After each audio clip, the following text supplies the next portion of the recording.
periodismo investigativo. Señor representante por Antioquia, Óscar Darío Pérez, muy buenos días.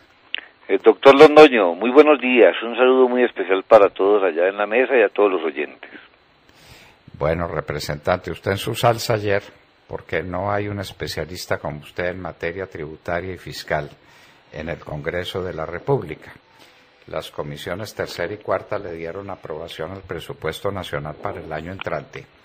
Y en ese presupuesto el ministro Carrasquilla se encontró 14 billones de pesos, pues que no es mala cifra. Esos 14 billones de pesos, ¿de dónde vienen? ¿Uno se encuentra 14 billones de pesos por ahí tirados? ¿O eso es más deuda para tapar deuda? Cuéntenos cómo fue lo del presupuesto anoche, representante. Bueno, doctor Londoño, anoche por razones de tipo constitucional, porque usted sabe que todo lo que es el presupuesto está totalmente arreglado, se vencía la fecha para darle aprobación al primer debate. Usted sabe que el 15 de septiembre se venció la fecha para aprobar el monto, se aprobó el mismo monto que traía el presupuesto inicialmente dejado por el gobierno anterior. Ese presupuesto tenía un hueco, es decir, una desfinanciación de 25 billones de pesos. Entonces la ciencia estaba en buscarlos dentro de las mismas finanzas públicas, porque no hay de otra parte, de otra fórmula no hay. Entonces encontramos que nos dejaron un servicio de la deuda de 66 billones, es decir, pasó del año 2018 de 48 a 66. Eso es un aumento gigantesco. Y la ciencia de ese aumento estaba en que en el año 2019 se vencen una cantidad de obligaciones de capital, es decir, amortización de capital.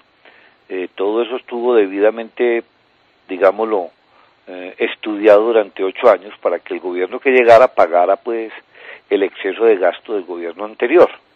Nos correspondió entonces, con una arquitectura financiera, a las comisiones económicas y al propio gobierno, reestructurar esas deudas, reprogramarlas, y de ahí fue donde aparecieron, como si fuéramos magos de un cubilete, salieron 14 billones de presión menor, es decir, un aplazamiento de esos vencimientos.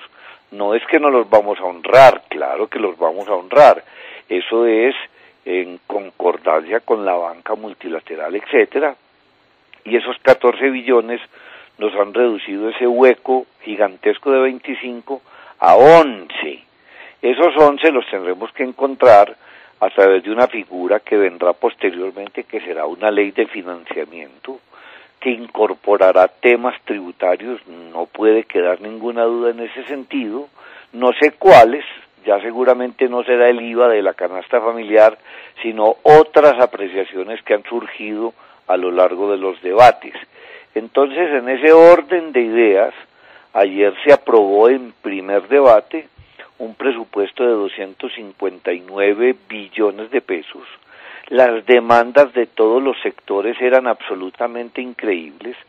Se pudo atender algunas de esas demandas, en su gran mayoría pudimos sortearlas, hasta el punto, por ejemplo, que al Ministerio de Salud se le agregaron al proyecto inicial 3.9 billones de pesos, porque estaba totalmente desfinanciado el régimen subsidiado, digámoslo claramente, en la salud de los pobres, el CISBEN, estaba desfinanciado.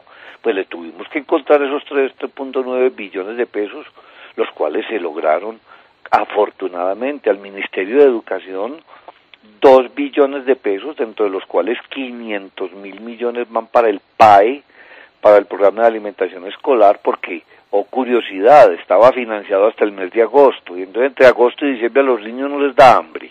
Pues había que corregir eso, como fuera, y se logró corregir. 500.000 millones para las universidades públicas.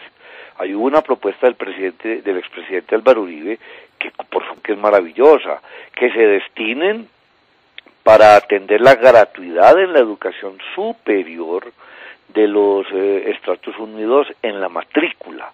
Eso nos daría unos 150.000 jóvenes más en la universidad.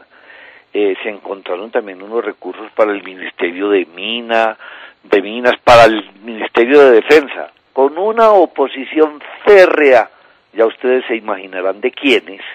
Esa oposición férrea siempre le logramos encontrar casi 800, 900 mil millones de pesos nuevos al sector defensa, porque como aquí nos vendieron la idea de que después de la firma de los acuerdos de La Habana, aquí íbamos a vivir en un paraíso, y todo el mundo se da cuenta del paraíso, las ciudades en manos de la delincuencia, los que llaman dizque los que ya no se acogieron al proceso y regresaron al monte, que son un grupo guerrillero tan terrible como el anterior. Entonces realmente ahí también hay que enfrentarlos y combatirlos, y para eso se necesitan los recursos.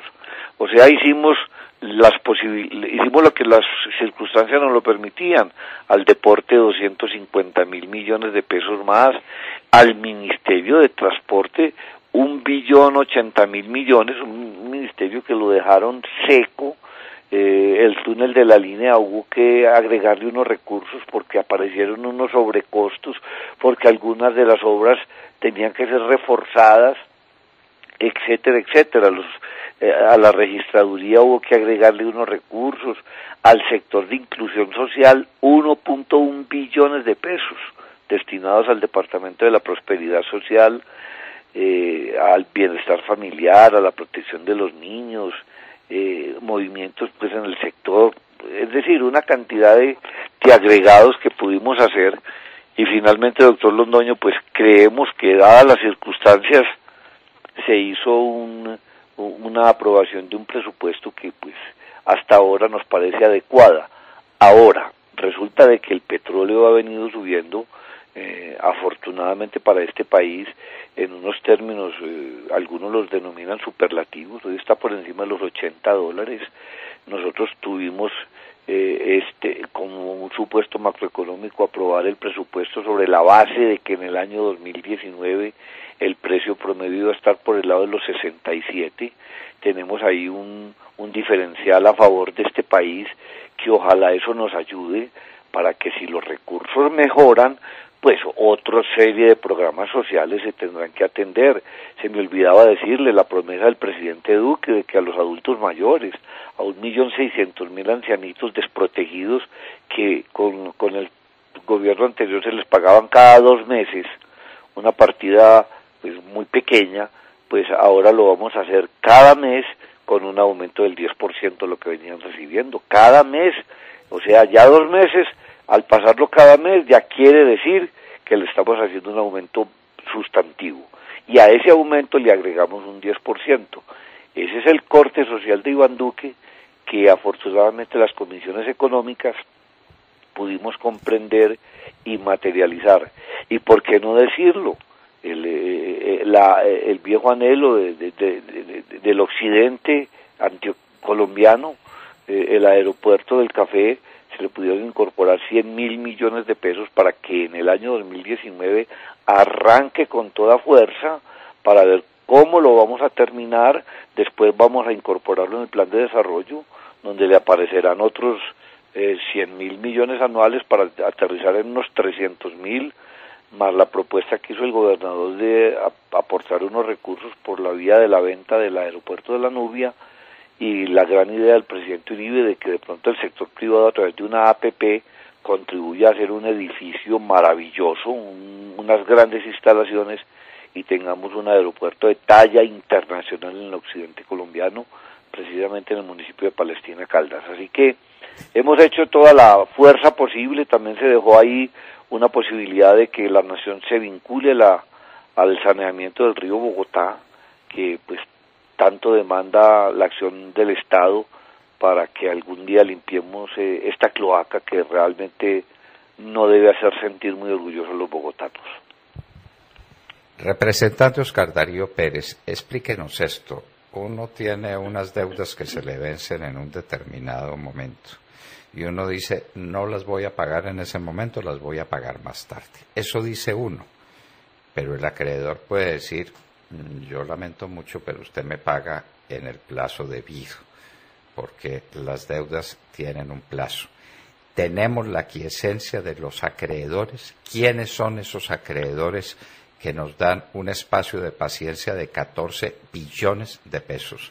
Lo que no es otra cosa que un endeudamiento adicional, ¿no? Con respecto a lo que íbamos a tener si cumpliéramos las obligaciones como estaban pactadas. Los acreedores ya dijeron, estoy conforme, demóreme esto 1 año, 2 o 3.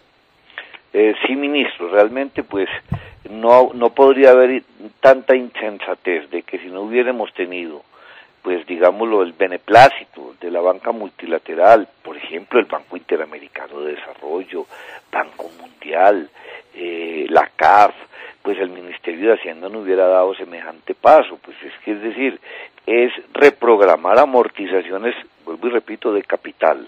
No se toca intereses. Nosotros vamos a servir los intereses en sus 35 billones de pesos que nos valen al año. Es que no son partidas menores. Entre las amortizaciones que sí vamos a hacer en el año 2019, más los intereses, vamos a destinar 52 billones. Ya no 66, sino 52. Y claro, ministro, esos recursos cuentan con los estudios pertinentes que los soportan, porque de lo contrario hubiera sido pues un salto al vacío que el Congreso, estoy seguro, no hubiera dado si no hubiéramos tenido esa seguridad otorgada por el Ministerio de Hacienda, y es más, escrita y soportada para poder tomar esa decisión. ¿Eso es deuda externa, doctor Oscar Darío Pérez, o hay parte en deuda externa y parte en deuda interna? Eso es combinación de ambas. En la mayoría externa, pero también hay interna. Usted sabe que en cuanto a la deuda interna, pues el gobierno tiene los mecanismos para expedir otros títulos, valores que vayan reemplazando los que se van venciendo. Afortunadamente en el mercado hay espacio, hay cierta apetencia por los títulos del Estado. Usted sabe que aquí tenemos, sí, por los TES, aquí tenemos unos grandes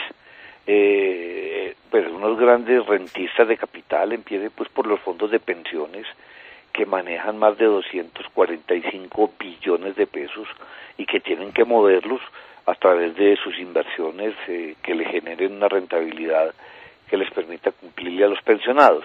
Y yo creo que pues esa voracidad del mercado pues de cierta manera se ha venido, pues no diría, se ha venido explotando de alguna manera para poder colocar títulos también de deuda interna, TES.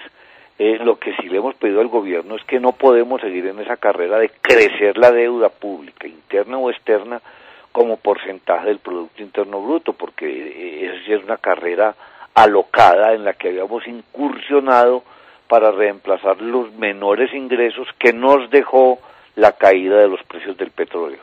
Entonces, con responsabilidad fiscal, porque no se ha tocado el tema fiscal, esperamos que a finales del año entrante se cierre el periodo fiscal con un 2.5% de déficit.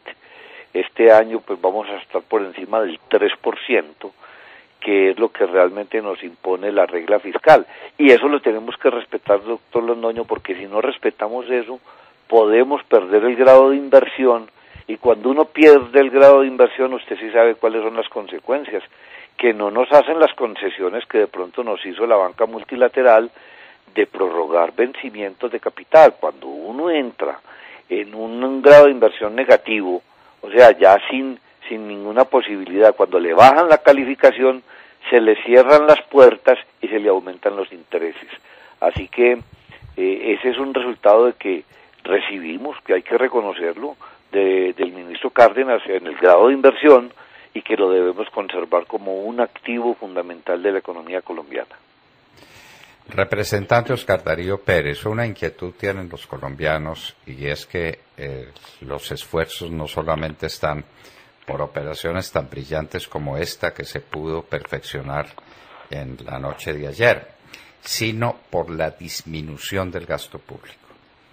¿El gobierno nacional presentó alguna propuesta que implique una disminución sustancial en el gasto público que no sea absolutamente necesario. Esta mañana hablábamos con la ex senadora, compañera suya ya en el Congreso, Susana Correa, quien está dirigiendo la prosperidad social y nos dice que tiene un mundo de gente que no le sirve para nada, que está sobrando, que ni siquiera tiene 200 empleados que ni siquiera van a tomar tinto a la oficina. Entonces, esa restricción en el gasto público se está haciendo, se va a hacer. Hay un plan ya dispuesto y organizado por el gobierno para acabar de convencernos y tal vez para encontrar ahí los 11 billones de pesos que andan esquivos. Sí, señor. Usted muy bien lo ha dicho. Yo me estaba refiriendo solamente a la deuda pública porque ahí estaban concentradas las preguntas iniciales. Pero hay un plan de austeridad que nos debe garantizar 1 billón de pesos de ahorro. Se tienen que reducir los gastos de funcionamiento en 1 billón de pesos. Esa nómina paralela tendrá que ser revisada minuciosamente, revisar cuál es su eficiencia, cuál es su necesidad y suprimir lo que no sea necesario, porque nosotros queremos ser un Estado fuerte en la inversión y famélico en el gasto innecesario. Y no solamente ahí nos debemos quedar, doctor Londoño. Tenemos que revisar esas 27 entidades, agencias, etcétera, que creó el gobierno del doctor Santos. Mire usted, en el sector agropecuario nomás está la Agencia de Desarrollo Rural, la de Renovación del Territorio, la Agencia Nacional de Tierras, el Fondo de Adaptación, la agencia, eso en cuanto al sector agropecuario. Nos estamos preguntando, por ejemplo, puede que estemos equivocados, pero vamos a mirar eso. ¿Qué hace la agencia inmobiliaria Virgilio Barco? ¿Por qué no podemos reorganizar el IMPEC y la USPEC? ¿Cómo es eso de las agencias de cooperación? Eso dice que el servicio geológico ANM, reorganizar todas las agencias del sector transporte. Ahí tenemos Agencia de Seguridad Vial, Comisión de Regulación de Transporte, Unidad de Planeación del Sector Transporte, etcétera. En el tema ambiental, una cantidad de agencias y de instituciones. Claro que hay 1 billón de pesos mínimo. En la medida en que administremos mejor, menos ley de financiamiento se requerirá. Ahora, la ley del financiamiento no solamente hay que mirarla como impuestos. Por ejemplo, la propuesta esta de la normalización tributaria. Hay muchos capitales de colombianos en el exterior que precisamente le huyeron fue a las altas tasas de tributación en Colombia, no necesariamente capitales mal habidos. Esa normalización tributaria, le quiero decir que se tuvo en el pasado con unos resultados que dieron 3 billones de pesos más de recaudo, pero eso fue insuficiente, quedaron muchísimos recursos afuera. Está pensándose en que eso pueda reimplantarse por un periodo.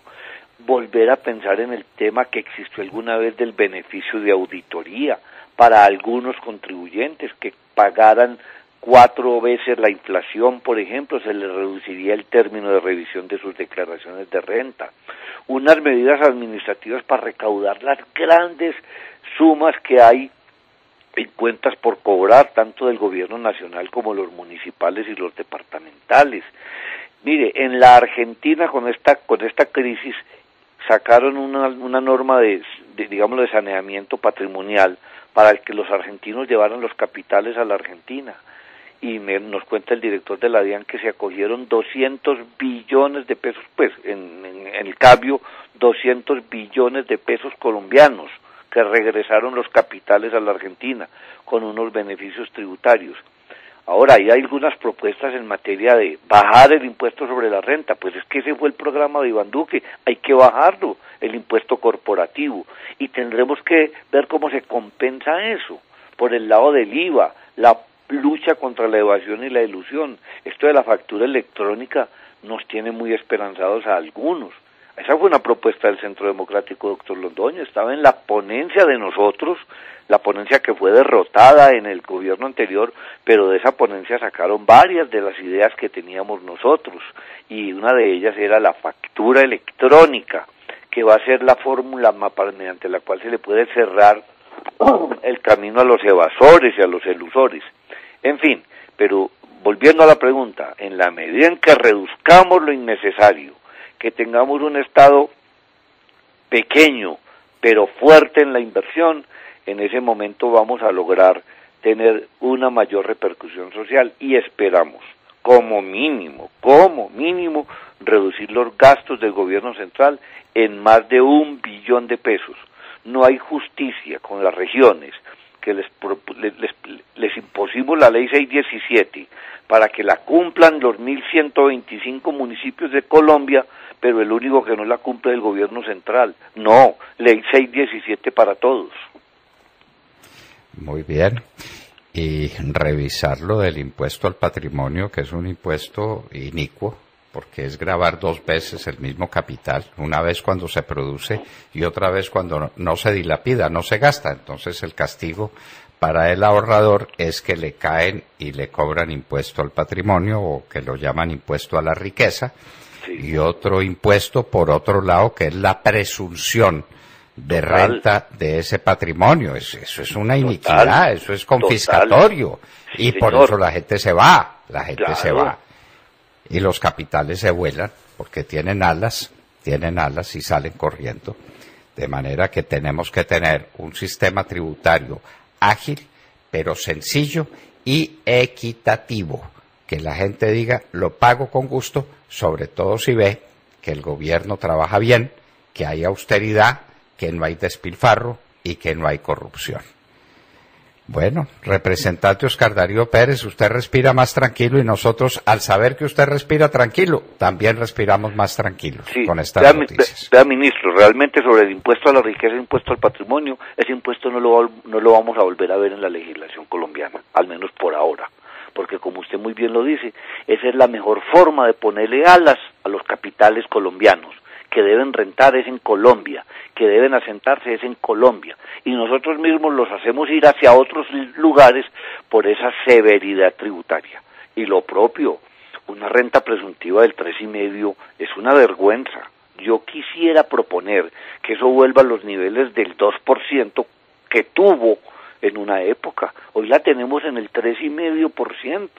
Eso es una vergüenza, y yo sí creo que eso, sumado a que no haya más impuesto al patrimonio, que este fue el último año, este 2018, en el 2019 los colombianos deberemos respirar tranquilos de que esa amenaza no va más, no más impuesto al patrimonio y no más impuesto a la riqueza, y más eficiencia en la DIAN para apoyarnos en la virtualidad, y ese tema de la factura electrónica, y ese tema de la penalización tributaria que ya existe en la legislación y que la debemos aplicar, y ese tema de las ganancias ocasionales, que realmente afortunadamente rebajamos su tarifa, que era del 33% y la dejamos en el 10%. ¿Qué tal el señor Piketty, ese mamerto francés que vino por aquí a decirnos que la reforma, que el impuesto a las herencias debería ser del 70%? Con razón en Francia está yendo todo el mundo, está cambiando la nacionalidad, pues con asesores de ese tamaño. Así, doctor Londoño, que no es fácil la tarea que nos espera, pero usted tiene toda la razón. Además está demostrado, rebajar tarifas es un aumento, si se administra bien, es un aumento del recaudo, si se aplica bien el criterio de la progresividad y la equidad tributaria. Lo que decía el señor Laffer, y lo demostró con su famosa curva de Laffer, decimos en francés, Laffer dice en inglés, suba usted los impuestos y le baja el recaudo. Y Trump lo acaba de demostrar, que bajando los impuestos aumentó los recaudos. Y por primera vez los Estados Unidos tuvieron superávit fiscal en muchísimo tiempo. Y están creciendo al 4.1. ¿Cómo le parece? Y no tienen desempleo. ¿Cómo le parece? ¿Cómo le parece? Bueno, ¿cómo le parece? 3.9% de desempleo, es decir, apenas el desempleo técnico. Muy bien. Bajar impuestos es el mejor negocio, pero sobre todo aplicar bien los recursos públicos, eliminar la corrupción y castigar sin contemplaciones a los corruptos. Doctor Oscar Darío Pérez, hablar con usted lo deja uno respirando más hondo. Muchísimas gracias por acompañarnos y lo seguiremos molestando porque usted es como nuestra tabla de salvación cuando estamos muy enredados en temas tributarios y fiscales. No, muchas gracias, doctor Londoño, un feliz día para todos y muchas gracias por esta oportunidad.